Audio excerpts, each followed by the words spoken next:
তৃণমূল কাউন্সিলরের অবৈধভাবে বেদখল করে রাখা দলীয় কার্যালয় থেকে আবারও বস্তা বস্তা অবৈধ সরকারি ত্রাণ উদ্ধার। কাউন্সিলরকে গ্রেপ্তারের দাবিতে বিক্ষোভ এলাকায় চরম উত্তেজনা, ঘটনাস্থলে বিশাল পুলিশ। ফের নবদ্বীপ পৌরসভার 22 নম্বর ওয়ার্ড তৃণমূলের দলীয় কার্যালয় থেকে উদ্ধার হলো সরকারি ত্রাণ সামগ্রী, ত্রিপল এবং সাদা থান কাপড়। একই সাথে দখল মুক্ত করে দেওয়া হলো তৃণমূলের দলীয় কার্যালয়। প্রায় 22 বছর ধরে গায়ের জোর দখল রেখে দিয়েছিল এই দলীয় কার্যালয়। বিজেপি ক্ষমতায় আসতে ফের দখলমুক্ত করে তা ফিরিয়ে দেওয়া হলো। এমনই চাঞ্চল্যকর ঘটনা ঘটেছে নদিয়ার নবদ্বীপ পৌরসভার 22 নম্বর ওয়ার্ড কৃষ্ণকালীতলা এলাকায়।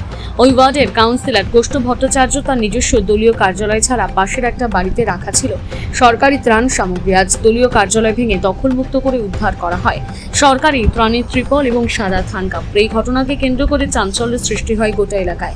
ঘটনার খবর পেয়ে ঘটনাস্থলে ছুটে আসে পুলিশ এবং কেন্দ্রীয় বাহিনী।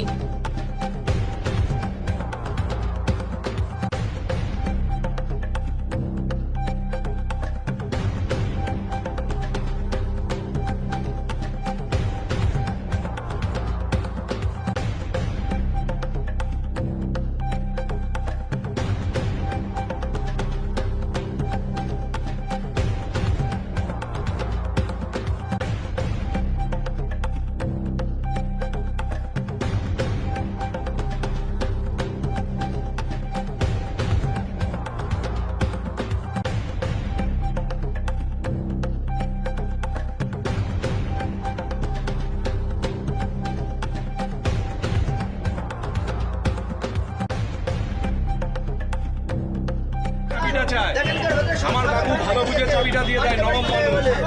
তারপরে রমেন্দ্রনাথ বিশ্বাস হেরে যাওয়ার পরে তখন চাবিটা ফেরত দিয়ে দেয়। আবার যখন আনন্দমোহন বিশ্বাস ভোটে দাঁড়ায় তখন আমার কাকুর কাছে গিয়ে আবার ফের চাবি চায়। আমার কাকু আবার ফের চাবিটা দেয়।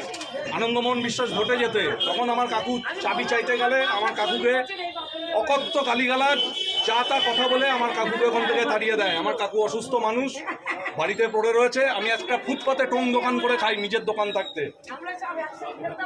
আজ আমার এই পরিণতি। সমস্যা কি? শুধু এইটার সমস্যা না, অন্য কোনো সমস্যা আছে?